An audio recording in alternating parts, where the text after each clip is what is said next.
Hello students, welcome to మనలా excellence YouTube channel. ఈ వీడియోలో మనం Eenadu and Indian Express detailed newspaper అనాలిసిస్ని డిస్కస్ చేయడం జరుగుతుంది స్టూడెంట్స్. సో మనం డీటెయిల్డ్ అనాలిసిస్ డిస్కస్ చేసే కన్నా ముందు ఈరోజు ఈనాడు అండ్ ఇండియన్ ఎక్స్ప్రెస్లో వచ్చినటువంటి ఇంపార్టెంట్ న్యూస్ ఏందో ఒకసారి మనం చెక్ చేద్దాం. సో ఫస్ట్ వన్, కొత్త లెక్కలు కొన్ని చిక్కులు, ప్రపంచ ఆర్థికానికి మహమ్మారి సవాళ్ళు.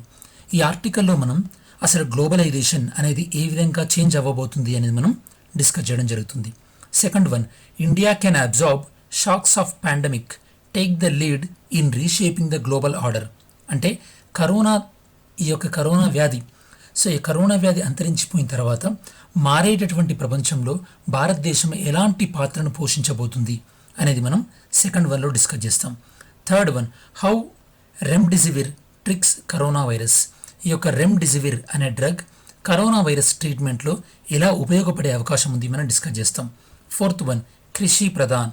ఈ కృషి ప్రధాన్లో అగ్రికల్చర్ సెక్టార్ యొక్క ఇంపార్టెంట్ రోల్ ఏంది మన భారతదేశ ఆర్థిక వ్యవస్థలో, అలానే భారత ప్రభుత్వం ఇప్పుడు రాబోయేటటువంటి ఖరీఫ్ పంట కాలం కన్నా ముందు తీసుకోవాల్సినటువంటి జాగ్రత్తలు ఏంది అనేది మనం డిస్కస్ చేయడం జరుగుతుంది. ఫిఫ్త్ వన్, కరోనా తీవ్రత. అంటే ఈ యొక్క కరోనా ఎఫెక్ట్ అనేది వరల్డ్ వైడ్గా అలానే నేషన్ వైడ్ ఇండియాలో ఎలా ఉంది మనం చెక్ చేయడం జరుగుతుంది. Sixth one, rail coaches to be Covid hospitals. అంటే ఈ రైల్వే కోచెస్ ఏవైతే ఉన్నాయో వాటిని కోవిడ్ హాస్పిటల్స్గా వాడుకుంటే బాగుంటుందని చెప్పేసి నీతి ఆయోగ్ వాళ్ళు చెప్పడం జరిగింది. ఈ న్యూస్ ఆర్టికల్లో అసలు కరోనా ట్రీట్మెంట్ విషయంలో హాస్పిటల్స్ని మనం 3 వేస్గా డివైడ్ చేయడం జరిగింది. ఆ యొక్క క్లాసిఫికేషన్ ఏంది అనేది కూడా మనం డిస్కస్ చేయడం జరుగుతుంది స్టూడెంట్స్. సెవెంత్ వన్, ఈ యొక్క సెవెంత్ న్యూస్ ఆర్టికల్ వచ్చేసి చైనాకి నేపాల్కి రిలేషన్స్. ఇవి మనం జాగ్రత్తగా అబ్జర్వ్ చేస్తే కనుక ఫ్యూచర్లో ఇండియా నేపాల్ రిలేషన్స్ కూడా మనకి ఈజీగా అర్థమవుతాయి. Eighth one, government to set up panel to give clearances in 3 months time frame for businesses. అంటే ఎవరైతే కనుక మైక్రో స్మాల్ మీడియం ఎంటర్ప్రైజెస్, సూక్ష్మ చిన్న మధ్యతర పరిశ్రమల్లో పెట్టుబడి పెట్టాలనుకుంటున్నారో వాళ్ళందరికీ కూడా ఒక 3 months లోపే పర్మిషన్ ఇచ్చే విధంగా మేము ఒక ప్యానెల్ ఏర్పాటు చేయబోతున్నామని మినిస్టర్ చెప్పడం జరిగింది. సో ఫస్ట్ మనం ఎడిటోరియల్ ఏందో చూద్దాం స్టూడెంట్స్. సో ఎడిటోరియల్లో ఫస్ట్ వన్ వచ్చేసి మనకి ఈ యొక్క గ్లోబల్ పాలిటిక్స్, ప్రపంచ రాజకీయాలు ఏ విధంగా చేంజ్ అవ్వబోతున్నాయి, ఇలా చేంజ్ అవ్వబోతున్నటువంటి ప్రపంచ రాజకీయాలలో భారతదేశానికి ఎలాంటి ఆర్థికపరమైనటువంటి అవకాశాలు ఉన్నాయి అనేది మనం డిస్కస్ చేస్తాం. ఇది ఈరోజు ఈనాడు న్యూస్ పేపర్లో వచ్చినటువంటి ఆర్టికల్ స్టూడెంట్స్. ఈ ఆర్టికల్లో మనం ఏం చేస్తామంటే అసలు ప్రపంచీకరణ, గ్లోబలైజేషన్ అనేది ఎలా డెవలప్ అయింది, దాంతోపాటు ఈ యొక్క గ్లోబలైజేషన్లో ఈక్వేషన్స్ ఎలా చేంజ్ అవుతున్నాయి, ఇలా చేంజ్ అవుతున్నటువంటి ఈక్వేషన్లో అంతర్జాతీయ సంస్థల పాత్ర ఏ విధంగా ఉంది, అంటే రోల్ ఆఫ్ ఇంటర్నేషనల్ ఆర్గనైజేషన్. దాని తర్వాత ఇప్పుడు కరోనా తర్వాత చైనా ఎదుర్కోబోతున్నటువంటి సవాళ్ళు ఏ విధంగా ఉన్నాయి, ఛాలెంజెస్ టు చైనా. ఈ నేపథ్యంలో ఈ యొక్క ప్రపంచ నాయకత్వం ఏ విధంగా చేంజ్ అయ్యే అవకాశం ఉంది, ఇలా చేంజ్ అయ్యేటటువంటి ప్రపంచ నాయకత్వంలో భారతదేశానికి ఎలాంటి ఆర్థికపరమైనటువంటి అవకాశాలు రాబోతున్నాయి, ఆ ఆర్థికపరమైనటువంటి అవకాశాలని మన భారతదేశం ఏ విధంగా ఉపయోగించుకోవాలి అనేది మనం ఇవన్నీ కూడా డిస్కస్ చేయడం జరుగుతుంది స్టూడెంట్స్. సో మనం డీటెయిల్డ్ డిస్కషన్లోకి వెళ్ళే కన్నా ముందు అసలు మనం ఈ లెసన్ ప్లాన్ ఏంటో చూద్దాం. ఈ లెసన్ ప్లాన్లో నేను మీకు ఇంతకుముందు చెప్పినట్టు అసలు మనం గ్లోబలైజేషన్ ద్వారా ఏం అచీవ్ చేసాం, దాని తర్వాత ఈ యొక్క కరోనా ఎఫెక్ట్ ప్రపంచం పైన ఏ విధంగా ఉండబోతుంది, దాని తర్వాత ఇంటర్నేషనల్ ఆర్గనైజేషన్స్ రోల్ ఏ విధంగా ఉంది, మేజర్ డిఫరెన్స్ ఇదివరకు ప్రపంచీకరణ గ్లోబలైజేషన్, ఇప్పుడేమో నేషనలిజం అనేది పెరిగిపోయింది. అంటే ప్రతి దేశం కూడా తమ దేశంలో ఉన్నటువంటి అవకాశాలు తమ దేశంలో ఉన్నటువంటి ప్రజలకే రావాలని చెప్పేసి అనుకుంటున్నాయి students. Changing global political equations ఏ విధంగా, రాజకీయ సమీకరణలు ఏ విధంగా మారబోతున్నాయి, challenges before China and opportunities before India and how India should respond. భారతదేశం ఏ విధంగా స్పందించాలి ఈ యొక్క అవకాశాలకి. మనం చూసినట్టయితే స్టూడెంట్స్, గడిచిన 3 దశాబ్దాలుగా గ్లోబలైజేషన్, ప్రపంచీకరణ వల్ల ఎన్నో ప్రయోజనాలు మనకు కలిగినాయి. బెస్ట్ ఎగ్జాంపుల్ చూసినట్టయితే కనుక దాదాపు ఈ యొక్క ప్రపంచీకరణ వల్ల 200 కోట్ల మంది పేదరికంలో నుంచి, పావర్టీలో నుంచి బయటకు రాబడ్డారు. 1990లో చూసుకున్నట్టయితే కనుక ప్రపంచ ఆర్థిక వ్యవస్థ, వరల్డ్ ఎకానమీ అనేది 27 lakh crores డాలర్లుగా ఉంది. అదే మనకి ప్రస్తుత పరిస్థితుల్లోకి ఆ 27 lakh crores నుంచి ఇప్పుడు 90 lakh crores పెరిగింది. అంటే ప్రపంచ ఆర్థిక వ్యవస్థ 3 రెట్లు పెరిగింది. ఇలా పెరిగినటువంటి ఆర్థిక వ్యవస్థ ఈవెన్ ఆర్థిక అసమానతలు అంటే ఎకనామిక్ ఇన్ఈక్వాలిటీస్ని పెంచింది. అయినప్పటికీ ఇది పేదరికాన్ని తగ్గించడంలో ఎంతో ఉపయోగపడిందని మనం చెప్పవచ్చు. కాకపోతే మనం ఈ యొక్క ప్రపంచీకరణ వల్ల ఏవైతే కనుక లాభాలు పొందామో ఆ పొందినటువంటి లాభాలన్నీ కూడా ఇప్పుడు ఈ యొక్క ఆ లాభాలు తగ్గిపోయే అవకాశం ఉంది. ఎందువల్ల అంటే ఈ యొక్క కరోనా నేపథ్యంలో, అంటే కరోనా నేపథ్యంలో మనం ప్రపంచీకరణ వల్ల పొందినటువంటి లాభాలన్నీ కూడా ఈ యొక్క ఎవాపరేట్ ఆవిరి అయిపోయేటటువంటి అవకాశాలు ఉన్నాయి. ఏ విధంగానో చూద్దాం. ఫస్ట్ వన్, ఈ యొక్క కరోనా వల్ల ప్రపంచ ఆర్థిక వ్యవస్థలపైన విపరీతమైనటువంటి ప్రభావం పడే అవకాశం ఉంది. ఫర్ ఎగ్జాంపుల్, ఈ యొక్క ఇంటర్నేషనల్ మానిటరీ ఫండ్ వాళ్ళు ఏం చెప్తున్నారంటే ఈ యొక్క కరోనా వల్ల ఆర్థిక వ్యవస్థలు ఎకానమీ అన్నీ కూడా స్లో డౌన్ అయిపోయి ఆల్మోస్ట్ ఆల్ 170 కంట్రీస్లో ఆ యొక్క కంట్రీలో ఉన్నటువంటి పర్ క్యాపిటల్ ఇన్కమ్ అంటే తలసరి ఆదాయం అనేది నెగిటివ్ గ్రోత్లోకి వెళ్ళబోతుంది. అంటే మనం అర్థం చేసుకోవచ్చు, తలసరి ఆదాయం పర్ క్యాపిటల్ ఇన్కమ్ పెరగకపోగా ఇది నెగిటివ్లోకి వెళ్తుంది. దీని ద్వారా ఆర్థిక వ్యవస్థ దాంతోపాటు ప్రజలు పేదరికంలోకి వెళ్ళే అవకాశం ఉంది. దాంతోపాటు 1930s ఏదైతే కనుక మనకి గ్రేట్ డిప్రెషన్ వచ్చిందో అంటే మహామాంద్యం అనేది వచ్చిందో దాని తర్వాత ఇదే అత్యంత కఠినమైనటువంటి పరిస్థితి అని IMF వాళ్ళు చెప్తున్నారు స్టూడెంట్స్. దాని తర్వాత ఈ యొక్క కరోనా తర్వాత ప్రజల యొక్క లైఫ్ స్టైల్ మారిపోవడంతో పాటు ఈ యొక్క కామర్స్ అనేది ఎక్కువగా డెవలప్ అయ్యే అవకాశం ఉంటుంది. నేను మీకు ఇంతకుముందు చెప్పినట్టు గ్లోబలైజేషన్ తగ్గి ఈ యొక్క నేషనలిజం అనేది పెరిగే అవకాశం ఉంటుంది. నేషనలిజం, జాతీయవాదం, ఎప్పుడైతే కనుక జాతీయవాదం పెరుగుతుందో అప్పుడు ప్రొటెక్షనిజం అంటే ఆ దేశంలో ఉన్నటువంటి వ్యాపార అవకాశాలు ఆ దేశం వాళ్ళకే ఇచ్చే విధంగా ఒక దేశం అనేది ఒక రక్షణాత్మకమైనటువంటి ఆర్థిక విధానాలని ప్రొటెక్షనిజం ఎకనామిక్ పాలసీని అవలంబించే అవకాశం ఉంటుంది. అదే దాంతోపాటు ఈ యొక్క కరోనా వల్ల ఏదైతే కనుక పెట్టుబడులు అభివృద్ధి చెందిన దేశాల్లో ఇన్ని రోజులు ఏవైతే కనుక పెట్టుబడులు ఉన్నాయో అవన్నీ కూడా మళ్ళీ తిరిగి అభివృద్ధి చెందిన దేశాలకు వెళ్ళే అవకాశం ఉంది. అంటే ఈ యొక్క డిజిన్వెస్ట్మెంట్ అయ్యే అవకాశం ఉంది. దీని ద్వారా ఏంటంటే అభివృద్ధి చెందుతున్న దేశాలలో స్టాక్ మార్కెట్స్ కూడా ఈ యొక్క కొలాప్స్ అయ్యే అవకాశం ఉంది. దాంతోపాటు ఈ యొక్క చైనాలో ఎవరైతే కనుక ఇన్వెస్ట్మెంట్ చేశారో వాళ్ళందరూ కూడా ఆ యొక్క ఇన్వెస్ట్మెంట్ని వాళ్ళు విత్డ్రా చేసుకునే అవకాశం ఉంది. ఆల్రెడీ జపాన్ ఇప్పటికే అనౌన్స్ చేసింది, ఎవరైతే కనుక చైనాలో పెట్టుబడి పెట్టారో వాళ్ళందరూ రిటర్న్ అయ్యే అవకాశం ఎవరెవరికైతే ఉంటుందో వాళ్ళందరికీ మేము హెల్ప్ చేస్తామని ఇప్పటికే జపాన్ ప్రకటించడం జరిగింది. దాంతోపాటు ఈ యొక్క చైనా విద్యార్థుల పట్ల, చైనా శాస్త్రవేత్తల పట్ల ఇప్పటికే వ్యతిరేకత కూడా ఈ యొక్క స్టార్ట్ అయింది ఆల్రెడీ. సో ఇవన్నీ కూడా ఈ యొక్క కరోనా వల్ల ప్రపంచం మీద ఉన్నటువంటి ప్రభావాలు స్టూడెంట్స్. మరి ఈ నేపథ్యంలో అంతర్జాతీయ సంస్థలపైన కూడా తీవ్రమైనటువంటి ప్రభావం పడింది. ఆల్రెడీ ఈ యొక్క ఇంటర్నేషనల్ ఆర్గనైజేషన్ పైన నమ్మకాలు కోల్పోయారు వివిధ దేశాలు. ఎందుకంటే మనం ఇప్పుడు UNO ఐక్యరాజ్య సమితి చూసినట్టయితే కనుక ఈ యొక్క ఐక్యరాజ్య సమితిలో ఏవైతే కనుక UN సెక్యూరిటీ కౌన్సిల్, ఐక్యరాజ్య సమితి భద్రతా మండలిలో ఏవైతే దేశాలు ఉన్నాయో వాటి డామినెన్సీ ఎక్కువ అయిపోతుంది. అలానే వరల్డ్ హెల్త్ ఆర్గనైజేషన్ కూడా కరోనా నేపథ్యంలో చాలా క్రిటిసిజంని ఫేస్ చేయాల్సి వచ్చింది.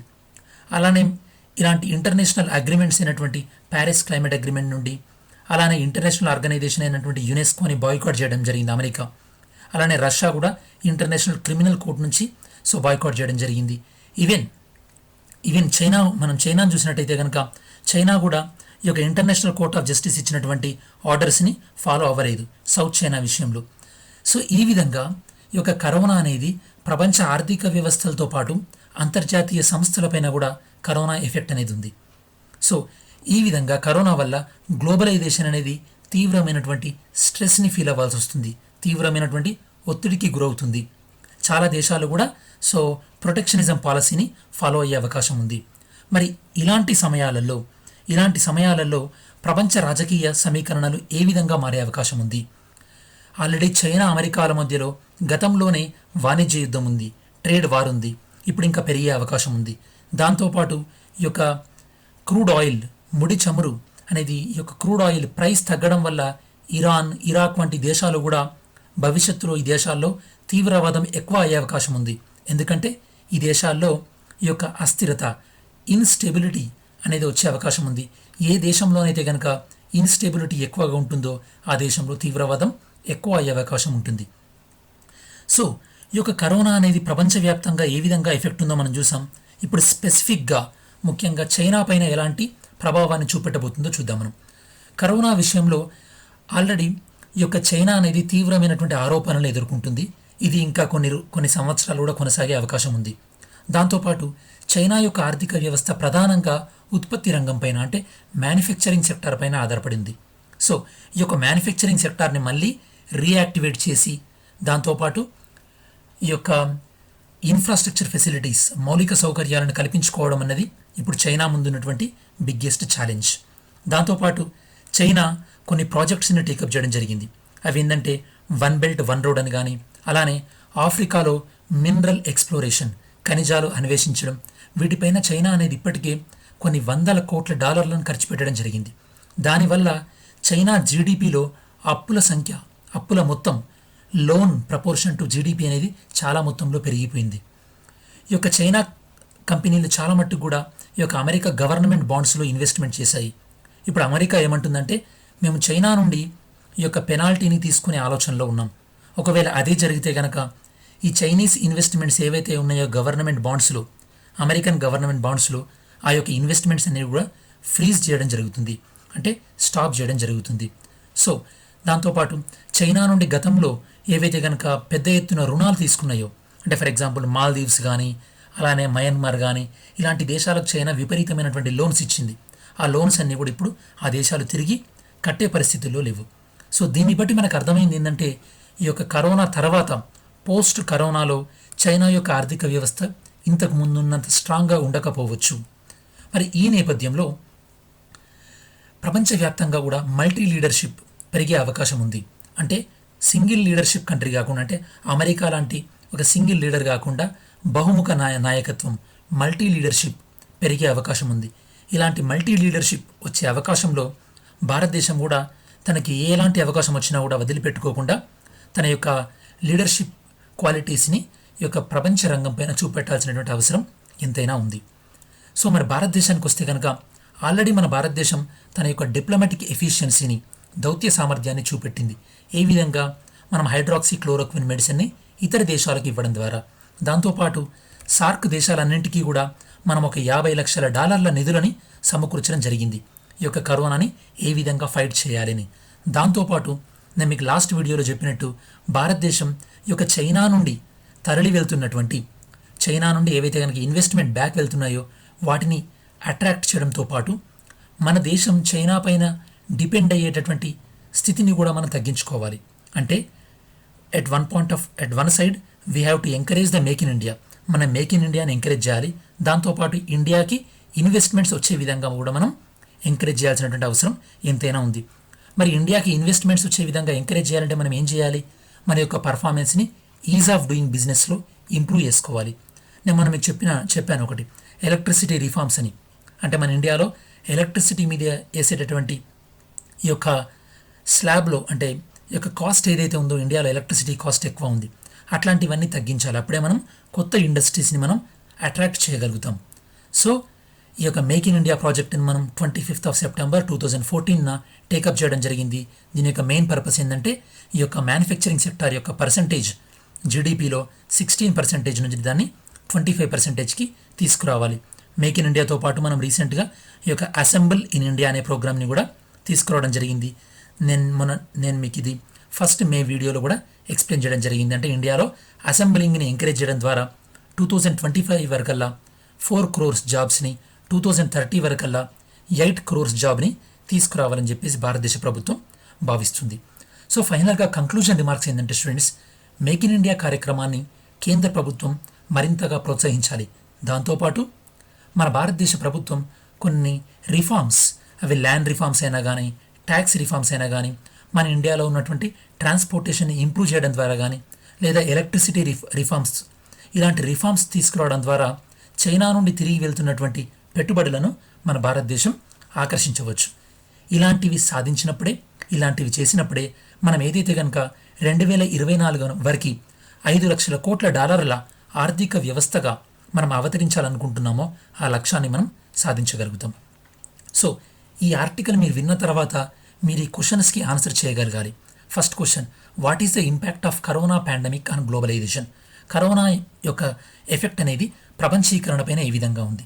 Second one, how India can become more self reliant and attract foreign investment? అంటే భారతదేశం తనకు తానుగా అంటే వేరే దేశాల మీద డిపెండ్ అవ్వకుండా స్వావలంబనం అంటే తనకు తానుగా ఈ యొక్క స్వావలంబనను ఏ విధంగా అచీవ్ చేయొచ్చు, దాంతోపాటు వేరే దేశాల నుండి ఈ యొక్క ఇన్వెస్ట్మెంట్ని అట్రాక్ట్ చేయొచ్చు. సో మీరు వీటికి ఆన్సర్స్ రాసి కమెంట్ చేయండి స్టూడెంట్స్. మీరు ఇలా స్లోగా ఆన్సర్ రైటింగ్ స్టార్ట్ చేస్తే మీకు తర్వాత మెయిన్స్లో ఈజీగా ఉంటుంది, గ్రూప్స్ అయినా సరే సివిల్స్ అయినా సరే. Second article, India can absorb shocks of pandemic, take the lead in reshaping the global order. ఇది మనకి ఇంటర్నేషనల్ రిలేషన్స్ పాయింట్ ఆఫ్ వ్యూలో ఇంపార్టెంట్ స్టూడెంట్స్, జిఎస్ పేపర్ 2లో. ఇది మనకి ఇండియన్ ఎక్స్ప్రెస్లో రావడం జరిగింది. ఇందులో మనం ఏం చేస్తామంటే ఈ యొక్క ఆథర్ ఏం చెప్తున్నారంటే ఫస్ట్ పారాగ్రాఫ్లో ఇతను ఏం చెప్పాడంటే failure of the international organisations. నేను మీకు ఇంతకుముందు ఆర్టికల్లో చెప్పాను ఏ విధంగా అంతర్జాతీయ సంస్థలు ఈ యొక్క విఫలం చెందాయో. అలా ఇంటర్నేషనల్ ఆర్గనైజేషన్స్ ఫెయిల్యూర్ గురించి చెప్తూ మన భారతదేశం ఏ విధంగా రెస్పాండ్ అయిందో కూడా అతను ఎక్స్ప్లెయిన్ చేయడం జరిగింది. దాంతోపాటు ప్రపంచ నాయకత్వంలో భారతదేశం కీలక పాత్ర పోషించడానికి భారతదేశం ముందు ఉన్నటువంటి అవకాశాలు ఏ విధంగా ఉన్నాయో కూడా ఆథర్ ఎక్స్ప్లెయిన్ చేయడం జరిగింది. సో వాటిని అన్నింటిని మనం ఒకసారి చెక్ చేసి ఫైనల్ కంక్లూజన్ రిమార్క్స్ ఏందో చూద్దాం స్టూడెంట్స్. సో ఇది మనకి లెసన్ ప్లాన్ నేను మీకు ఇందాక చెప్పినట్టు. సో మల్టీలేటరల్ ఆర్గనైజేషన్స్ ఫెయిల్యూర్, నేను మీకు ఇంతకుముందు ఆర్టికల్లో చెప్పాను ఈ యొక్క WHO పైన ఎలా ఫెయిల్ అయింది, దాంతోపాటు రష్యా అనేది సో ఈ యొక్క ఇంటర్నేషనల్ ఆర్గనైజేషన్ని బాయ్కాట్ చేయడం, అలానే అమెరికా వాళ్ళు యునెస్కోని బాయ్కాట్ చేయడం. ఈ విధంగా ట్రెండ్ ఏమైతుందంటే ఇప్పుడు ప్రపంచ ఈ యొక్క అంతర్జాతీయ సంస్థలపైన అంటే ఇంటర్నేషనల్ ఆర్గనైజేషన్స్ పైన భవిష్యత్తులో నమ్మకం పోయే అవకాశం ఉంది. ఈవెన్ మనం ఐక్యరాజ్య సమితి UNOలో కూడా ఈ యొక్క UN సెక్యూరిటీ కౌన్సిల్ డామినేషనే ఎక్కువగా ఉంది. సో దానివల్ల ఏంటంటే ఈ UN సెక్యూరిటీ కౌన్సిల్లో ఏవైతే పర్మనెంట్ కంట్రీస్ ఉంటాయో అవి వీటో పవర్ యూజ్ చేయడం వల్ల ఇండిస్క్రిమినేట్గా అంటే అవసరం లేకుండా యూజ్ చేయడం వల్ల ఈ యొక్క UNO యొక్క ప్రాముఖ్యత కూడా రాను రాను తగ్గిపోతుంది స్టూడెంట్స్. సో మనం దీన్ని చూసిన తర్వాత ఇప్పుడు కరోనా తర్వాత మరి ఎలాంటి అంతర్జాతీయ సంస్థలు రావాలి మనకి, అందులో భారతదేశం ఎలాంటి పాత్రను పోషించాలి చూద్దాం స్టూడెంట్స్.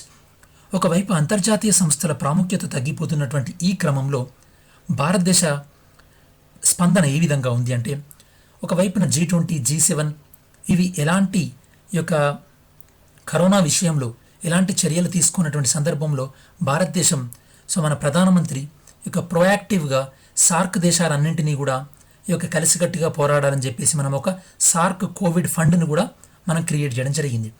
ఇవన్నీ కూడా ఎగ్జాంపుల్స్. దేనికి ఎగ్జాంపుల్స్ అంటే కనుక ఏదైనా క్రైసిస్ ఉన్నప్పుడు అంటే సంక్షోభం ఉన్నప్పుడు మనకి కొన్ని అవకాశాలు వస్తాయి. ఆ అవకాశాలు ఏమైందంటే ఇప్పుడు ప్రపంచానికి నాయకత్వం వహించే అవకాశం కూడా మన భారతదేశానికి ఉంది. సో ఎలాంటి అవకాశాలు ఉన్నాయో మనం ఫస్ట్ ఒక అవుట్లైన్ చెక్ చేద్దాం. అవి ఎలాంటి అవకాశాలంటే ఫస్ట్ స్ట్రెంథనింగ్ ఆఫ్ సైట్స్. ఈ యొక్క సైట్స్ అగ్రిమెంట్ని, మీకు సైట్స్ అగ్రిమెంట్ అంటే ఐడియా ఉండాలి students. Convention on international trade in endangered species of wild fauna and flora. నేను మీకు చెప్తాను ఇదేందో. సో ఈ విషయంలో భారతదేశంకి అవకాశం ఉంది. సెకండ్ వన్ ప్రమోటింగ్ యోగాని ప్రమోట్ చేయడంలో. దాని తర్వాత India can be pharmacy to the world, ఇందులో కూడా మనకు అవకాశం ఉంది. Fourth one strengthening the biological weapons convention, దీన్ని సో మనం స్ట్రెంథన్ చేయడంలో కూడా భారతదేశానికి అవకాశం ఉంది. దాంతోపాటు greater role in internet governance, అంటే ఇంటర్నెట్ని ఎలా ఉపయోగించుకోవాలి, ఇంటర్నెట్ విషయంలో సో ఎలాంటి హక్కులు ఉండాలి, ఈ విషయంలో కూడా భారతదేశం సో కీలకమైనటువంటి పాత్ర పోషించవచ్చు. అంటే ఈ 5 థింగ్స్ పైన అంటే ఈ 5 విషయాలపైన కాన్సన్ట్రేట్ చేయడం ద్వారా ప్రపంచ నాయకత్వంలో భారతదేశం కూడా కీలక పాత్ర పోషించవచ్చు. ఫస్ట్ వన్ ఏందో చూద్దాం స్టూడెంట్స్, స్ట్రెంథనింగ్ ఆఫ్ సైట్స్. అసలు ఈ సైట్స్ అగ్రిమెంట్ ఏం చేస్తుందంటే ప్రపంచవ్యాప్తంగా ఈ యొక్క వైల్డ్ యానిమల్స్ ఏవైతే ఉంటాయో ఈ యొక్క వైల్డ్ యానిమల్స్ అలానే అంతరించిపోయే ప్రమాదం ఉన్నటువంటి యానిమల్స్ ఏవైతే ఉంటాయో లేదా ప్లాంట్స్ ఏవైతే ఉంటాయో వాటిని అక్రమ రవాణాని అరికట్టే ఒప్పందమే ఈ యొక్క సైట్స్ ఒప్పందం. అసలు ఈ ఒప్పందం గురించి మనం ఇప్పుడు ఎందుకు చదవాలంటే స్టూడెంట్స్ ఈ యొక్క వైల్డ్ యానిమల్స్ ఈ యొక్క వన్యప్రాణులు వైల్డ్ యానిమల్స్ అనేవి అక్రమంగా రవాణా చేస్తున్నాం. ఎందుకు అక్రమంగా రవాణా చేస్తున్నాం? ఎందుకంటే ఫర్ ఎగ్జాంపుల్ ఇప్పుడు మనం చైనాని తీసుకుంటే కనుక చైనాలో చాలామంది మన భారతదేశంలో దొరికేటటువంటి రైనోసిరస్, అస్సాంలో కజిరంగా నేషనల్ పార్క్లో రైనో ఉంటుంది కదా స్టూడెంట్స్, దీనికి సంబంధించినటువంటి ఈ యొక్క హార్న్ కొమ్ములలో దీనికి ఈ యొక్క మెడిసినల్ వాల్యూస్ ఉన్నాయని చెప్పేసి వాటిని స్మగ్లింగ్ చేస్తున్నాం. అంటే మనకు అర్థం కావాల్సింది ఏంటంటే ఈ యొక్క వైల్డ్ యానిమల్స్ని స్మగ్లింగ్ అనేది రెండు విషయాల కోసం చేస్తున్నాం. ఒకటి ఫుడ్, అది చాలా టేస్ట్గా ఉంటుందని చెప్పేసి, లేదా వాటి యొక్క మెడిసినల్ వాల్యూస్ అని చెప్పేసి. సో ఇలా స్మగ్ల్ చేస్తున్నటువంటి ఈ సందర్భంలో ఇలా స్మగ్లింగ్ అరికట్టడానికి సైట్స్ అగ్రిమెంట్ ఏదైతే ఉందో అది సరిగా ఎఫెక్టివ్గా ఇంప్లిమెంట్ అవ్వట్లేదు. Not only CITES, for example మనం చైనాలో తీసుకుంటే కనుక వెట్ మార్కెట్స్ ఉంటాయి. అంటే చైనాలో ఈ యొక్క వన్యప్రాణులన్నింటినీ అమ్మేటటువంటి లైవ్ మార్కెట్ అనమాట. అంటే మీరు ఏ యానిమల్ కావాలంటే వాళ్ళ యానిమల్ తీసి కట్ చేసి ఇస్తారు. యాక్చువల్లీ ఇలాంటివి బ్యాన్ చేయాలి ఫస్ట్ మనం. ఎందుకంటే ఇలాంటి వాటి వల్లనే మనం ఈ యొక్క జూనోటిక్ డిసీజ్, అంటే జంతువుల నుండి మనుషులకు వచ్చేటటువంటి డిసీజెస్ అనేవి పెరుగుతూ పోతుంటాయి. ఈవెన్ అమెరికాలో కూడా ఎండేంజర్డ్ స్పీసీస్ యాక్ట్ అనేది ఉంది. అది కూడా సరిగా ఇంప్లిమెంట్ అవ్వట్లేదు. యాక్చువల్లీ ఈ యొక్క సైట్స్లో ప్రాబ్లం ఏంటంటే ఈ యొక్క సైట్స్ అగ్రిమెంట్ ఇది ఇంటర్నేషనల్కి మాత్రమే ఈ యొక్క రెస్ట్రిక్ట్ అయి ఉంటుంది. అంటే ఒక దేశం నుండి ఇంకో దేశానికి ఎండేంజర్డ్ స్పీసీస్, వైల్డ్ యానిమల్స్ ఇల్లీగల్గా ట్రాన్స్పోర్ట్ కాకుండా ఈ సైట్స్ అగ్రిమెంట్ అనేది చూస్తుంది. కాకపోతే ఈ సైట్స్ అగ్రిమెంట్ అనేది విత్ ఇన్ ద నేషన్లో అప్లికేబుల్ అవ్వదు. అంటే విత్ ఇన్ ద నేషన్లో ఇది అప్లికేబుల్ అవ్వదు అంటే మీనింగ్ ఏంటంటే చైనా ఈ యొక్క వైల్డ్ యానిమల్స్ ట్రేడ్, వాణిజ్యం ఏదైతే ఉందో విత్ ఇన్ ద చైనాలో దాన్ని కంట్రోల్ చేయడంలో ఈ యొక్క సైట్స్ అనేది విఫలమైంది. కాబట్టి మరి ఇండియాకి అడ్వాంటేజ్ ఏంది ఇక్కడ? ఇండియాకి మంచి ట్రాక్ రికార్డు ఉంది. ఏ విషయంలో? ఈ యొక్క వైల్డ్ యానిమల్స్ని రక్షించే విషయంలో మనకి మంచి ట్రాక్ రికార్డు ఉంది. కాబట్టి మనం ఇనిషియేటివ్ తీసుకొని ఈ యొక్క సైట్స్ అగ్రిమెంట్ని మరింత స్ట్రాంగ్గా చేయడం ద్వారా ఈ యొక్క వైల్డ్ యానిమల్స్ యొక్క ట్రేడ్ని ఆపేసి ఈ యొక్క జంతువుల ద్వారా వచ్చేటటువంటి డిసీజ్ని మనం ఆపగలుగుతాం. సో ఇండియాకు ఉన్నటువంటి ఇది first opportunity. Second opportunity promoting yoga.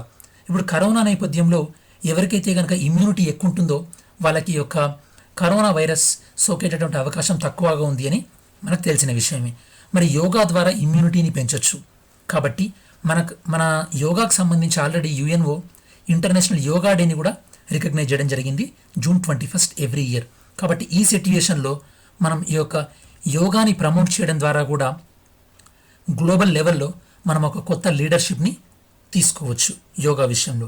Third one, so మనం ఆల్రెడీ హైడ్రాక్సీక్లోరోక్విన్ని మనం వివిధ దేశాలకి సప్లై చేయడం జరిగింది స్టూడెంట్స్. సో దీని ద్వారా మనం ఆల్రెడీ వసుదైవ కుటుంబం అనే సిద్ధాంతాన్ని ఫాలో అవుతున్నాం. అంటే ప్రపంచం మొత్తం కూడా ఒక ఫ్యామిలీ లాంటిదని అలా ఫీల్ అయ్యాం. కాబట్టి వేరే దేశాలకు అవసరం ఉన్నప్పుడు మనం హైడ్రాక్సీక్లోరోక్విన్ని ఇచ్చాం. దీన్ని దృష్టిలో పెట్టుకొని మనం ఫ్యూచర్లో కూడా చైనా ఏదైతే కనుక ఫ్యాక్టరీ టు ద వరల్డ్, అంటే ప్రపంచానికి ఒక కర్మాగారంగా ఎలా అయితే కనుక చైనా డెవలప్ అయిందో మన ఇండియా కూడా ప్రపంచానికి ఒక ఫార్మసీగా డెవలప్ అవ్వాలి. ఇది మనకి ఉన్నటువంటి మూడో option. Fourth one, biological weapon convention. అసలు మీకు బయోలాజికల్ వెపన్స్ అంటే ఏందో అర్థం కావాలి. జీవ ఆయుధాలు అంటే ఏదైనా మైక్రో ఆర్గానిజమ్స్ని మనం ఆయుధాలుగా వాడుకోవడాన్ని మనం బయోలాజికల్ వెపన్స్ అంటాం. యాక్చువల్లీ ఈ యొక్క కరోనా విషయంలో ఈ యొక్క కరోనా వైరస్ అంటే వైరస్లపైన రీసెర్చ్ అండ్ డెవలప్ చేయడము, అలానే ఈ యొక్క వైరస్లను కంట్రోల్ల విషయంలో ఈ యొక్క బయోలాజికల్ వెపన్ కన్వెన్షన్ అనేది కొద్దిగా విఫలమైంది. అంటే ఇది సరిగా కంట్రోల్ చేయలేకపోయిందనమాట.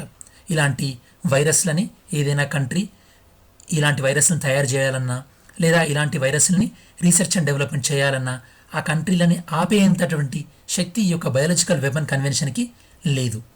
దాంతోపాటు ఈ యొక్క బయోలాజికల్ కన్వెన్షన్లో ఫర్ ఎగ్జాంపుల్ ఏదైనా దేశం జీవ ఆయుధాలని తయారు చేస్తుంది అనుకుందాం, కాసేపు బయోలాజికల్ వెపన్స్ని తయారు చేస్తుంది అనుకుందాం. ఆ తయారు చేస్తున్నటువంటి కంట్రీకి వెళ్ళి చెక్ చేసేటటువంటి అధికారం ఈ యొక్క బయోలాజికల్ వెపన్ కన్వెన్షన్కి లేదు. మరి ఎవరు చెక్ చేస్తున్నారు? వీళ్ళ తరపున యుఎన్ సెక్యూరిటీ కౌన్సిల్ వాళ్ళు చెక్ చేస్తున్నారు. అందులో ఉండే దేశం ఏంది? చైనా ఉంది. మరి చైనా అందులో ఉన్నప్పుడు చైనా అనేది ఎఫెక్టివ్గా బయోలాజికల్ వెపన్స్ని కంట్రోల్ చేస్తుందా? చేయలేదు. కాబట్టి ఇండియాకు ఉన్నటువంటి నెక్స్ట్ ఆప్షన్ ఏంటంటే ఈ యొక్క బయోలాజికల్ వెపన్ కన్వెన్షన్ అనేది 2021లో వీళ్ళ యొక్క 9th కాన్ఫరెన్స్ జరగబోతుంది. ఆ కాన్ఫరెన్స్లో ఇండియా అనేది లీడర్షిప్ తీసుకొని ఈ యొక్క బయోలాజికల్ వెపన్ కన్వెన్షన్ని ఇంకా స్ట్రాంగ్గా చేసే విధంగా మన భారతదేశం చూడాలి. నెక్స్ట్ ఆపర్చునిటీ ఇండియా ముందు ఏంటంటే ఈ యొక్క కరోనా వల్ల సైబర్ క్రైమ్ అనేది చాలా పెరిగింది. భవిష్యత్తులో కూడా ఆర్టిఫిషియల్ ఇంటెలిజెన్స్ ఇలాంటి సర్వీలియన్స్ టెక్నాలజీవి పెరుగుతున్నాయి. ఈ యొక్క పెరిగే క్రమంలో ఈ యొక్క ఇంటర్నెట్ గవర్నెన్స్ అంటే ఈ యొక్క ఇంటర్నెట్ ఎలా యూజ్ చేయాలి, ఈ సైబర్ క్రైమ్స్ ఎలా అరికట్టాలి, ఇలాంటి విషయాలలో కూడా ఇండియాకి మంచి లీడర్షిప్ తీసుకునే అవకాశం ఉంది. సో కాబట్టి మనం ఇప్పటివరకు డిస్కస్ చేసినట్టు ఈ అన్ని అంశాలలో కూడా ఇండియాకి గ్లోబల్లో అంటే కరోనా తర్వాత మారిపోనున్నటువంటి ప్రపంచ రాజకీయాలలో మన భారతదేశానికి ఒక మంచి లీడ్ తీసుకునేటటువంటి అవకాశం ఉంది. సో అన్ని దేశాలతో మనం మంచి సంబంధాలను మెయింటైన్ చేస్తూ మన భారతదేశం సో ఈ ఆపర్చునిటీని తీసుకొని ప్రపంచవ్యాప్తంగా ఒక మంచి పవర్ఫుల్ కంట్రీగా ఆవిర్భవించే అవకాశం ఉంది. ఆ అవకాశాన్ని మన ప్రభుత్వాలు యూజ్ చేసుకుంటాయని మనం భావిద్దాం స్టూడెంట్స్. సో ఇందులో మనం లెర్నింగ్ ఆబ్జెక్టివ్ ఇందులో నేర్చుకోవాల్సిన విషయం ఏంటంటే what are the opportunities before India in post corona world, అంటే కరోనా తర్వాత భారతదేశం ముందు ఉన్నటువంటి అవకాశాలు ఏంది. మీకు ఏమర్థమైతే అది మీరు కమెంట్లో ఆన్సర్ రాయండి students. So your answer rating will be improved. Third one, how remdesivir tricks corona virus. Corona వైరస్ని అరికట్టడంలో ఈ యొక్క రెమ్డెసివిర్ అనేది ఏ విధంగా ఉపయోగపడుతుందో చూద్దాం స్టూడెంట్స్. రెమ్డెసివిర్ అనేది డ్రగ్. యాక్చువల్లీ మీకు ఇది డీటెయిల్గా అర్థం కావాలంటే ఫస్ట్ మీకు కరోనా వైరస్ మన శరీరంలో ఏ రిసెప్టార్ని సో బైండ్ అవుతుందో మీకు అర్థం కావాలి. రిసెప్టార్ అంటే ఫర్ ఎగ్జాంపుల్ మీరు బయాలజీలో చదివి ఉంటారు key and lock. Key and lock. So lock అనేది ఇక్కడ మన బాడీలో రిసెప్టార్, కీ అనేది ఇక్కడ వచ్చేసి వైరస్. సో మనం ఈ యొక్క డయాగ్రామ్లో వైరస్ ఈ రిసెప్టార్కు బైండ్ అవుతుంది. ఇలా ఈ యొక్క లాక్కి ఈ కీ బైండ్ అయిన తర్వాత ఏం చేస్తుందంటే వైరస్ మన శరీరంలో సో దాని యొక్క కాపీస్ పెరుగుతూ ఉంటాయి అన్నమాట. అంటే వైరస్ అనేది పెరిగిపోతూ ఉంటుంది. ఈ వైరస్ పోవాలంటే దానికి కావాల్సిన సపోర్ట్ ఏంది, మన హ్యూమన్ బాడీలో మన శరీరంలో ఉన్నటువంటి ఈ యొక్క న్యూట్రియంట్స్ పోషక పదార్థాలను ఉపయోగించుకొని వైరస్ పెరుగుతూ పోతూ ఉంటుంది.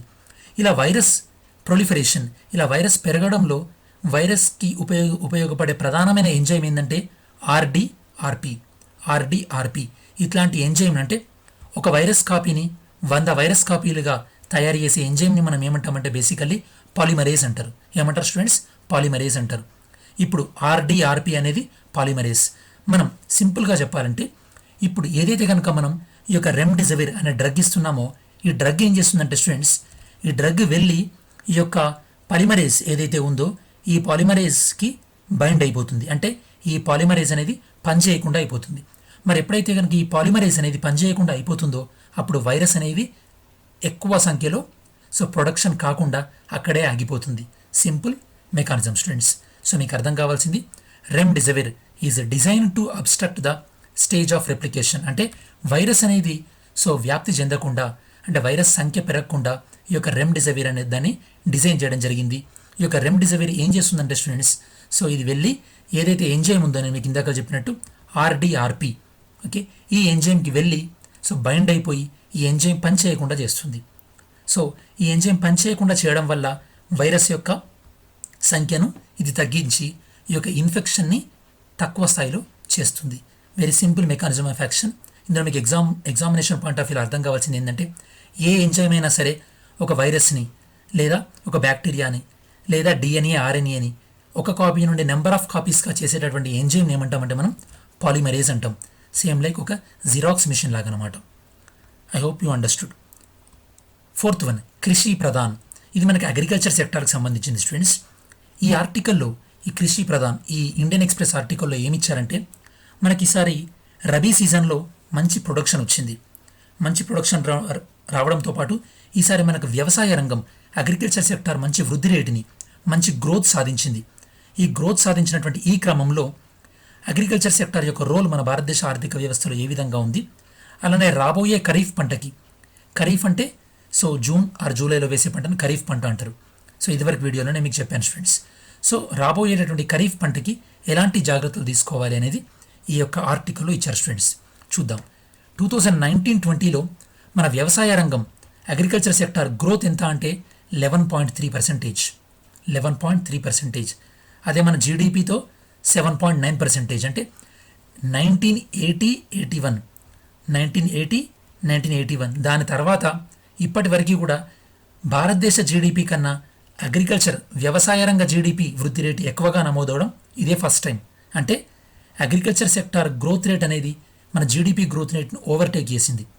సో మరి మీకు డౌట్ రావచ్చు, అగ్రికల్చర్ సెక్టార్ ఇంతగా డెవలప్ అయితే మనకి ఏం లాభం అంటే ఇన్ఫ్లేషన్, ద్రవ్యోద్బలం అనేది కంట్రోల్లో ఉంటుంది. ఎందుకంటే ఎప్పుడైతే కనుక అగ్రికల్చర్ సెక్టర్ అనేది బాగా గ్రోత్ ఉంటుందో అప్పుడు మనకు ఫుడ్ అనేది అవైలబుల్గా ఉంటుంది. ఎప్పుడైతే కనుక ఫుడ్ అవైలబుల్ ఉంటుందో అప్పుడు ఫుడ్ కాస్ట్ అనేది తక్కువగా ఉంటుంది. అందువల్ల ఇన్ఫ్లేషన్ అనేది కంట్రోల్లో ఉంటుంది. సో ఇలా ఇన్ఫ్లేషన్ కంట్రోల్లో ఉండి దాంతోపాటు ఇప్పుడు మనకు ఆయిల్ ప్రైసెస్ కూడా తక్కువ ధరలో ఉన్నాయి కాబట్టి ఇప్పుడు ఇది మన ఎకానమీకి మంచి అవకాశం. దీన్ని బట్టి ఆర్బీఐ కూడా ఫ్యూచర్లో ఈ యొక్క రివర్స్ రెపో రేట్ని విషయంలో డిసిషన్ తీసుకునే విషయంలో కూడా ఆర్బీఐకి మంచి ఫ్లెక్సిబిలిటీ ఉంటుంది. సెకండ్ యూజ్ ఏంటంటే రివైవింగ్ ద స్పెండింగ్. అంటే గ్రామాల్లో ఈ యొక్క గ్రామాల్లో నివసించే వాళ్ళ యొక్క కొనుగోలు శక్తి, పర్చేసింగ్ పవర్ అనేది పెరుగుతుంది. ఎందుకంటే ఎప్పుడైతే కనుక అగ్రికల్చర్ డెవలప్ అవుద్దో అప్పుడు ఫార్మర్స్కి కానీ లేదా దినసరి కూలీలకు కానీ వాళ్ళకి ఇన్కమ్ పెరుగుతుంది కాబట్టి they purchase more things, purchasing power పెరుగుతుంది. ఇది ఇంపార్టెన్స్ అనమాట అగ్రికల్చర్ సెక్టర్ గ్రో అవ్వడం వల్ల. బట్ మనకి ఇండియాలో అగ్రికల్చర్ సెక్టర్తో పాటు నాన్ అగ్రికల్చర్ సెక్టర్ ఇంపార్టెన్స్ కూడా చాలా ఉంది. మనం నాబార్డ్ వాళ్ళ సర్వే 2016-17 ప్రకారం తీసుకుంటే కనుక మన భారతదేశంలో 10 కోట్ల ఫ్యామిలీలు ఏవైతే కనుక అగ్రికల్చర్ పైన డిపెండ్ ఉన్నాయో వాళ్ళలో 43% ఆఫ్ ద ఇన్కమ్, అంటే ఒక ఫ్యామిలీలో 100 రూపాయల ఇన్కమ్ అయితే కనుక 43 రూపాయల ఇన్కమ్ మాత్రమే ఈ యొక్క అగ్రికల్చర్ నుంచి వస్తుంది. రిమైనింగ్ ఇన్కమ్ ఎక్కడి నుంచి వస్తుంది? Non agriculture. అంటే వాళ్ళ ఫ్యామిలీ మెంబర్స్లో వేరే వాళ్ళు ఈ యొక్క మ్యానుఫ్యాక్చరింగ్ సెక్టార్లో కానీ సర్వీస్ సెక్టార్లో కానీ జాబ్ చేయడం వల్ల ఈ యొక్క ఇన్కమ్ అనేది వస్తుంది. సో మనకు అర్థం కావాల్సిన విషయం ఏంటంటే అగ్రికల్చర్ సెక్టార్ గ్రోత్తో పాటు సెకండరీ సెక్టార్ అయినటువంటి ఇండస్ట్రియల్ సెక్టార్, టెరిషరీ సెక్టార్ అయినటువంటి సర్వీస్ సెక్టార్ డెవలప్మెంట్ కూడా ఎంతో ముఖ్యం. మరి ఇంతగా గ్రోత్ ఈసారి రబీ సీజన్లో వచ్చింది కాబట్టి ఇప్పుడు వచ్చేటటువంటి ఖరీఫ్ క్రాపింగ్ సీజన్ ఏదైతే కనుక జూన్ జూలైలో క్రాప్ సీజన్ స్టార్ట్ చేస్తామో ఆ క్రాప్ సీజన్ కన్నా ముందు ప్రభుత్వము ఈ యొక్క సీడ్స్ని కానీ ఫెర్టిలైజర్స్ కానీ అలానే రైతులకు రుణాలు, క్రెడిట్ని కానీ ఇలా అన్నీ కూడా రెడీ చేసి పెట్టడం వల్ల మనకి ఈ యొక్క దేశంలో ఈ యొక్క ఆహార భద్రతను మనం ఇవ్వగలుగుతాం students. So agriculture related operations అన్నీ కూడా స్మూత్ అయ్యే విధంగా గవర్నమెంట్ చర్యలు తీసుకోవాలి. సో ఇలాంటి చర్యలు తీసుకోవడం వల్ల మన భారతదేశంలో ఉన్నటువంటి వ్యవసాయ రంగం మన భారతదేశ అవసరాలకు తీర్చడమే కాకుండా ప్రపంచ అవసరాలను తీర్చే విధంగా కూడా మనం దాన్ని డెవలప్ చేసుకోవచ్చు. సో ఇవి స్టూడెంట్స్ ఈరోజు మనకు ఎడిటోరియల్లో కవర్ అయినటువంటి news articles. So okay students, next ఆర్టికల్లో మనం ఈ యొక్క కరోనా తీవ్రత అనేది ప్రపంచవ్యాప్తంగా మరియు భారతదేశంలో ఏ విధంగా ఉందో మనం చెక్ చేద్దాం స్టూడెంట్స్. సో మనం ప్రపంచవ్యాప్తంగా తీసుకున్నట్టయితే కనుక ఈ యొక్క కరోనా వల్ల 2,47,000 మంది చనిపోవడం జరిగింది. ఈ యొక్క ప్రపంచంలో ఎక్కువగా ఎఫెక్ట్ అయిన దేశం అమెరికా, దాంతోపాటు యూరోపియన్ కంట్రీస్ కూడా చాలా సివియర్గా ఎఫెక్ట్ అవ్వడం జరిగింది. ఇండియాలో ఈ యొక్క క్యాజువాలిటీ రేట్ మరణాల సంఖ్య 1306 ఉంది స్టూడెంట్స్, 1306. మరి ఈ యొక్క కరోనా వ్యాప్తి అనేది ఎక్కడనైతే కనుక ఏ డిస్ట్రిక్ట్స్లో దేశవ్యాప్తంగా ఒక 20 డిస్ట్రిక్ట్స్లో ఎక్కువగా ఉన్నట్టు కేంద్ర ప్రభుత్వం దృష్టికి రావడం జరిగింది. ఈ యొక్క 20 డిస్ట్రిక్ట్స్ కూడా కేంద్ర ప్రభుత్వం ఆరోగ్య శాఖ బృందాలని మొన్న కూడా ఒక 2 days బ్యాక్ కూడా కేంద్ర రాష్ట్రాలకి కేంద్ర ప్రభుత్వ బృందాలు వచ్చాయి. అవి ఏంటంటే హోమ్ మినిస్ట్రీ వాళ్ళ బృందాలు స్టూడెంట్స్, ఇవి వచ్చేసేమో ఆరోగ్య శాఖ బృందాలు. వీళ్ళు కూడా విజిట్ చేసి ఈ యొక్క కరోనా తీవ్రత ఎలా ఉంది అనేది గ్రౌండ్ రియాలిటీని వీళ్ళు అర్థం చేసుకొని కేంద్ర ప్రభుత్వానికి నివేదికను ఇవ్వడం జరుగుతుంది. దాంతోపాటు ఈ రోజు నుంచి లాక్డౌన్ 3 అమల్లోకి రానుంది. ఈ యొక్క లాక్డౌన్ 3 ఏ విధంగా అమల్లోకి వస్తుందో మనం ఇంతకుముందే డిస్కస్ చేయడం జరిగింది. ఈ యొక్క జోన్స్ వైజ్గా ఏ జోన్లో అయితే కనుక లాస్ట్ 21 days నుంచి ఒక్క కేసు లేనట్టయితే కనుక దాన్ని గ్రీన్ జోన్ అంటారు స్టూడెంట్స్. దాంతోపాటు ఎక్కడైతే కనుక ఈ యొక్క total number of active cases ఎన్ని డేస్లో డబుల్ అవుతుంది దాన్ని బట్టి కొన్ని జోన్స్ని రెడ్ జోన్స్గా ఐడెంటిఫై చేయడం జరిగింది. ఏ జోన్స్ అయితే కనుక రెడ్ జోన్ కాదో గ్రీన్ జోన్ కాదో వాటిని ఆరెంజ్ జోన్ అంటారు స్టూడెంట్స్. దాంతోపాటు ఏవైతే కనుక రెడ్ జోన్లో ఇంకా సివియారిటీ ఎక్కువగా ఉన్నటువంటి ప్రాంతాన్ని కంటైన్మెంట్ జోన్ అని మనం ప్రకటించడం జరిగింది. దాంతోపాటు ఈ యొక్క మణిపూర్, అరుణాచల్ ప్రదేశ్ని ఈ యొక్క వైరస్ రహిత రాష్ట్రాలుగా గుర్తించడం జరిగింది. ఎందుకంటే అక్కడ యొక్క పాజిటివ్ పేషెంట్స్ కూడా రికవర్ అవ్వడం జరిగింది. అలానే ప్రపంచంలో కరోనా కేసుల యొక్క బాధితుల లెక్కలోకి తీసుకున్నట్టయితే కనుక భారతదేశం 16th ప్లేస్లో ఉంది స్టూడెంట్స్. నేను మీకు ఇదివరకే చెప్పినట్టు ఈ యొక్క ఇంటర్ స్టేట్ టీమ్స్ని ఈ యొక్క ఆరోగ్య శాఖ పంపించడం జరిగింది దేశవ్యాప్తంగా ఉన్నటువంటి 20 జిల్లాలకి కూడా. Next one, rail coaches to be Covid hospitals for Tier 2 and Tier 3 cities. ఈ న్యూస్ ఆర్టికల్ మనకి ఎందుకు ఇంపార్టెంట్ అంటే మన దేశంలో పట్టణాలలో ఓకే మెట్రో సిటీస్లో ఈ యొక్క హెల్త్ ఇన్ఫ్రాస్ట్రక్చర్ ఆరోగ్య వసతులు బాగానే ఉన్నప్పటికీ కూడా చిన్న చిన్న పట్టణాల్లో ఈ యొక్క ఆరోగ్య వసతి అంతగా బాలేదు. సో ఈ యొక్క టైర్ 2 టైర్ 3 అంటే చిన్న సిటీస్లో వీళ్ళు ఏం చేస్తారంటే ఈ యొక్క రైల్ కోచెస్ ఏవైతే ఉన్నాయో వాటిని ఈ యొక్క కోవిడ్ హాస్పిటల్స్గా కన్వర్ట్ చేయడం జరుగుతుంది. ఎందుకంటే భవిష్యత్తులో మనం లాక్డౌన్ తీసేసిన తర్వాత మళ్ళీ కరోనా కేసెస్ పెరిగాయి అనుకోండి స్టూడెంట్స్, అప్పుడు ఆ పెరిగినటువంటి కేసెస్ని డీల్ చేయడానికి అని చెప్పేసి ఈ యొక్క రైల్ కోచెస్ని టైర్ 2 టైర్ 3 సిటీస్లో మనం వాడబోతున్నాం. దాని తర్వాత ఈ యొక్క కరోనా కంప్లీట్గా కంట్రోల్ అయిన తర్వాత కూడా ఈ యొక్క ట్రైన్ హాస్పిటల్స్ అనేవి అలానే ఉంచుతారు. నెక్స్ట్ మళ్ళీ ఎప్పుడైనా ఇలాంటి డిజాస్టర్స్ విపత్తులు వచ్చినప్పుడు అంటే ఫ్లడ్స్ కానీ ఇలాంటివి ఏమైనా వచ్చినప్పుడు ఈ యొక్క రైల్ హాస్పిటల్స్ ఉపయోగపడతాయి. ఈ యొక్క రైల్ హాస్పిటల్స్ కొన్నింటిని ఈ యొక్క disaster management authority NDMA national disaster management authority కంట్రోల్లో కూడా కొన్నింటిని ఇంక్లూడ్ చేయడం జరుగుతుంది.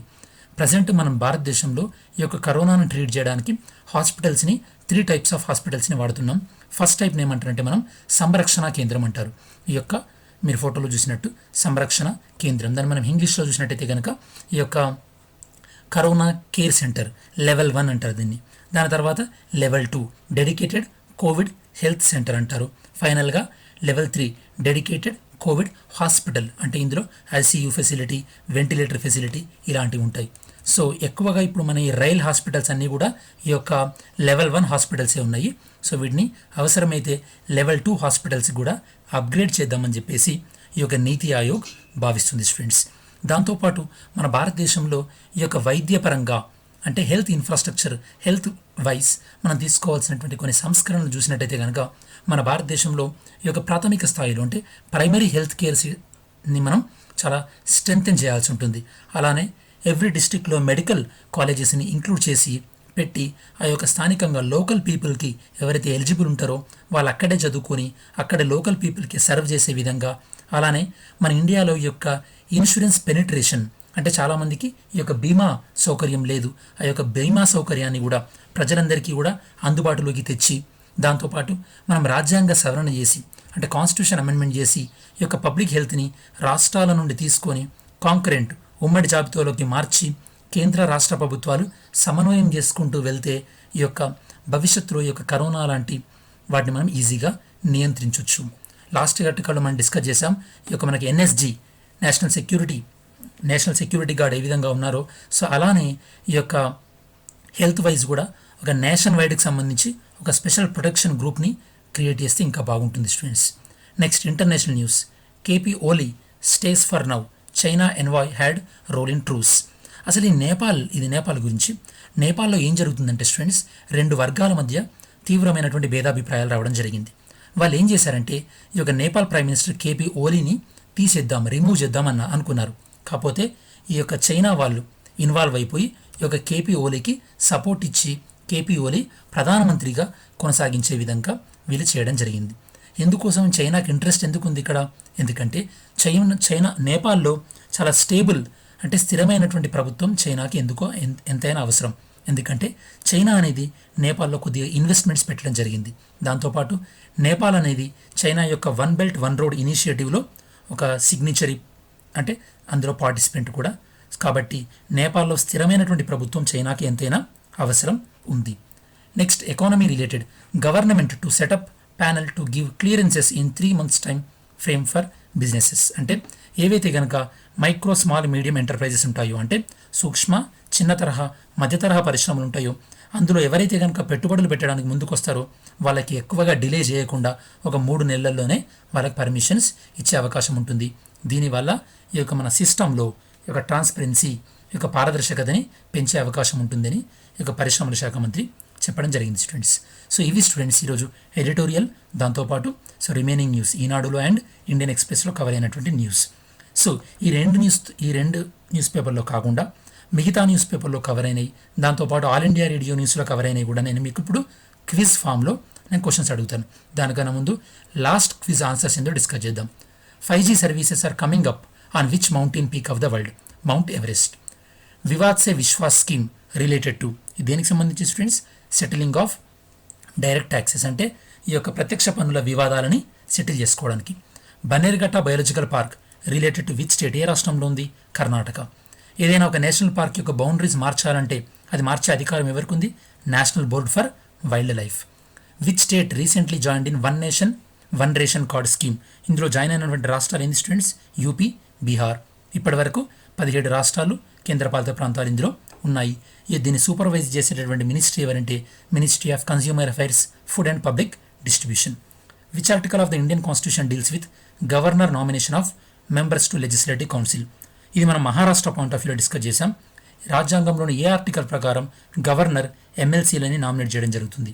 ఆర్టికల్ 171. ఈరోజు క్విజ్ చూద్దాం students. World press freedom day observed on. ప్రపంచ యొక్క ప్రెస్ ఫ్రీడమ్ డేని ఈ రోజు మనం అబ్జర్వ్ చేస్తున్నాం. ప్రెస్ ఫ్రీడమ్ ఇండెక్స్లో ఇండియా ర్యాంక్ ఎంత? దాంతోపాటు ఈ యొక్క రిపోర్ట్ని పబ్లిష్ చేసేది ఎవరు? Second question, where is the headquarter of the international financial service centre? ఇది కొద్దిగా కాంట్రవర్సీ అయింది స్టూడెంట్స్. లాస్ట్ 2-3 డేస్ నుంచి న్యూస్ పేపర్లో వస్తుంది. దీని హెడ్ క్వార్టర్ ఎక్కడ ఉంది? Third one, KS Nisar Ahmed name recently news. He is related to, ఇతని నేమ్ ఉంది రీసెంట్గా ఈరోజు హిందూ న్యూస్ పేపర్లో రావడం జరిగింది. ఇతను దేనికి related? Fourth one, recently RBI cancelled the licence of which bank due to its unstable financial position? అంటే ఈ బ్యాంక్ ఆర్థిక కార్యకలాపాలు అన్స్టేబుల్గా ఉన్నాయి, అస్థిరంగా ఉన్నాయి అని చెప్పేసి ఏ బ్యాంక్ యొక్క లైసెన్స్ని ఆర్బీఐ క్యాన్సిల్ చేయడం జరిగింది. Fifth one, according to deposit insurance and credit guarantee corporation every depositor will be entitle to get repayment up to. అంటే ఒకవేళ బ్యాంకు దివాలా తీసినప్పుడు బ్యాంకులో ఖాతాదారుడు ఎవరైతే కనుక డిపాజిటర్ ఉంటారో అతనికి మ్యాక్సిమం వరకు ఎంత రీపేమెంట్ అయ్యే అవకాశం ఉంటుంది? ఇవి ఈరోజు క్విజ్ క్వశ్చన్ స్టూడెంట్స్. మీరు క్విజ్ క్వశ్చన్స్ ఆన్సర్ చేసి వీడియో విన్నట్టయితే కనుక ఈనాడు ఇండియన్ ఎక్స్ప్రెస్తో పాటు ఆల్ ఇండియా రేడియో న్యూస్, దాంతోపాటు రాజ్యసభ న్యూస్ కూడా కవర్ చేసినట్టే ఉంటుంది. ఇది స్టూడెంట్స్ ఈరోజు అనాలిసిస్ సంబంధించి. ఈ వీడియో మీకు నచ్చినట్టయితే కనుక లైక్ చేయండి, దాంతోపాటు మీ ఫ్రెండ్స్కి షేర్ చేయండి. అలానే ఈ ఛానల్కి సబ్స్క్రైబ్ చేసుకున్నట్టయితే కనుక సబ్స్క్రైబ్ చేసుకోండి. నేను మీకు ఏవైతే కనుక ఆన్సర్ రైటింగ్ ప్రాక్టీస్ ఇచ్చానో వాటిని ప్రాక్టీస్ చేయండి, కామెంట్స్లో ఇంక్లూడ్ చేయండి. Thank you so much for watching this video. See you in next video.